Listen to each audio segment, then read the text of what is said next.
war between India and Pakistan, two of the smallest nuclear powers, with only a few hundred weapons of about the size of the Hiroshima bomb. We might die as unintended consequences that the Indian and Pakistani generals never even gave us a thought about. My colleagues, Luke Oman and Alan Roebuck, calculated the spread of smoke after a war between India and Pakistan.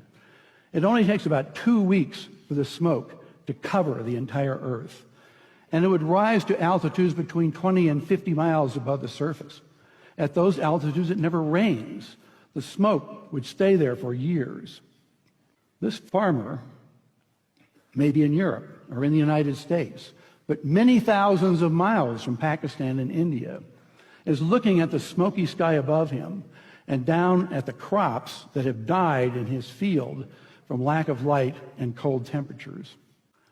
It's estimated that in a war between India and Pakistan, that we would lose 10 to 40% of the yields of corn, wheat, and rice for years afterward because of the bad weather.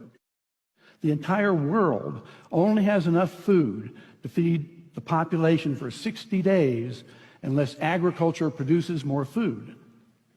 Ira Helfand, a member of the Nobel Peace Prize-winning International Physicians for the Prevention of Nuclear War, has estimated that 1 to 2 billion people would die after a war between India and Pakistan of starvation.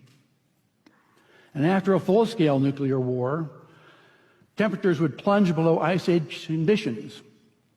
We would be in a nuclear winter. No crops would grow.